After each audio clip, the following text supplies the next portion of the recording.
l'émission Max Milo. Philippe Pasco, bonjour. Bonjour Jean-Jacques. Merci d'être avec nous. C'est moi qui vous remercie. Alors bien, écoutez bien ce que va nous dire Philippe Pasco, parce que c'est la réalité.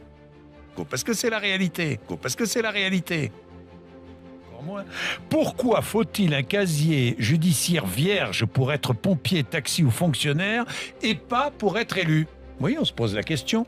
À revenu égal avec un salarié, un élu peut payer 2 fois moins d'impôts. Mais oui, un élu peut cumuler jusqu'à 5 retraites et sans plafond. Philippe Pasco, votre livre « Pilleurs d'État » aux éditions Max Milo recense tous les abus. Le livre, j'arrive à prouver et preuve à l'abus, puisque tout ce que je dis est factuel. Oui. Dans mon premier livre, j'ai mis 400 élus et j'ai mis leur nom, j'ai pas eu un seul procès. Tout ce que j'écris est factuel, vérifié et recoupé. Oui. Là, je mets dans mon troisième livre que 30% des parlementaires, députés, Sénat plus sénateurs, donc 577 plus 348, 30% ont eu affaire avec la justice ou le fisc. Ça veut dire quand même que 70% n'ont jamais mis un centime dans leur poche. Mais il y en aurait même que 1%, Jean-Jacques, ça serait trop. Je rappelle encore une fois que c'est des gens qui votent des lois pour nous demander de nous serrer la ceinture. C'est des gens qui votent des lois pour dire que les gens qui sont au RSA aujourd'hui, on va pouvoir fouiller sur leur compte en banque, pour savoir si c'est des gens qui, quelque part, dépensent un peu plus que le RSA. Et c'est des gens qui, quelque part,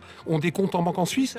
Et à côté de ça, donc, en plus, c'est des bonhommes qui nous expliquent qu'il faut la rigueur, qu'il faut l'austérité, et eux-mêmes, ils piquent dans les caisses publiques, donc il y a quand même un petit problème de ce côté-là. Après, vous pouvez parler. Non, monsieur Fillon, vous pourrez parler après. Comme ça. Il y a 150 à 160 députés qui se sont payés une maison personnelle avec l'IRFM. Est-ce qu'une seule fois on a été fouillé sur leur compte en banque? Est-ce que ces gens-là sont poursuivis? Moi, si je fais ça, 3 mois après, on vend ma maison. 3 mois après, je passe en justice. Comment ça se fait que les élus, il faut 15 ou 20 ans pour que quelque part il y ait un procès qui se passe? Comment ça se fait que des élus qui ont truandé, je vais vous citer encore un autre exemple. Rambouillet. Oui. Un élu, il a été condamné. 20 millions d'euros. 20 millions d'euros, il avait détourné, mal géré, etc., etc. Il a été condamné à 20 000 euros d'amende avec sursis. Mais c'est pas ça le pire.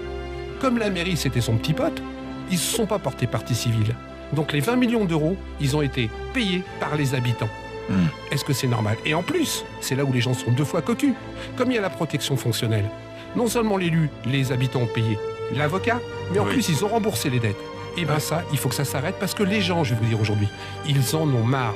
Ils ne croient plus à la peste, ils ne croient plus au choléra, ils n'ont pas envie des chemises brunes, ils n'ont pas envie des chemises rouges. Du coup, il y a des endroits où il y a 75%, 80% d'abstention. Est-ce que c'est normal? Est-ce que ça doit continuer? Je dis non et je l'écris dans le livre Pilleurs d'État. Alors vous dites certains élus touchent plus de 30 000 euros par mois. Leurs retraites sont cumulatives, celles d'adjoints, celles de conseil régional, celles de députés. Ils peuvent avoir jusqu'à 5 retraites et tout ça sans plafond. Mais moi comment se fait-il que des gens qui doivent être exemplaires, qui doivent nous montrer l'exemple, en ont plus que les gens qu'ils seront soi-disant censés représenter? Ça, c'est complètement anormal. Oui, et puis le casier judiciaire. Le casier judiciaire, je le dis depuis 2 ans. D'ailleurs, j'ai commencé sur votre antenne, dans une autre émission qui s'appelle Les Grandes Gueules, à le dire il y a 2 ans.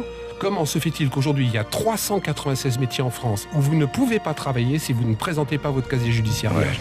Vous ne pouvez pas bosser donc comme pompier, comme ambulancier, comme taxi, comme fonctionnaire si vous ne présentez pas votre casier judiciaire vierge. Je dirais même plus. Si vous êtes fonctionnaire et que quelque part vous êtes condamné, on peut vous renvoyer. Sans indemnité, sans rien.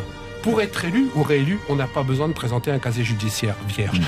On pique dans les caisses publiques, alors là, c'est pas ici, c'est l'Europe. Alors l'Europe, pour quelqu'un qui est anti-européen, ça gêne pas de piquer de l'argent de l'Europe. Et le pire, c'est qu'en plus, le FN, qui se dit anti-système, ne s'emmerde pas du tout, se protège grâce aux lois du système, grâce à l'immunité parlementaire. Et donc refuse d'aller aux convocations policières, donc peinard. Donc là, tout ça, ça illustre... Ce coup-là, vous êtes pour la police? Ça illustre, quand nous on est convoqués par la police, nous, vous voyez, par exemple, on n'a pas d'immunité ouvrière. Désolé, on y va. Non, surtout pas. Il y a des gens qui essayent de me récupérer en ce moment. Ah oui? Ouais, bah oui. Ah ouais. Qui, Mélenchon? Non, Béluche, je l'ai rencontré. J'ai une anecdote pour ça, je vais vous la donner. Je fais Bourdin. Écoutez bien, c'est marrant. Je fais Bourdin, ça se passe bien, etc. Je retourne au maquillage. Je rencontre Jean-Luc, que je connais depuis, etc. Déjà, il fait celui qui me reconnaît pas. Ça m'énerve un peu. Donc, étant un petit peu taquin et impertinent, je lui fais donc la bise sur son maquillage. Il n'a pas aimé.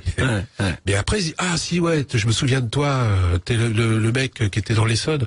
Et il a dit quelque chose, et je te jure que c'est vrai. Et il y avait un témoin qui s'appelle Éric Brunet. Je connais Éric Brunet. D'accord, qui était là, donc il pourra pas dire que c'est pas vrai. Il dit, t'es le seul mec que j'ai pas pu acheter. Ah ouais? Ouais. D'accord. Politique. Moi, je vais te dire, rien que ça, j'en étais fier. C'est vrai qu'aujourd'hui, je suis pas vendable et je suis pas achetable. Donc les partenaires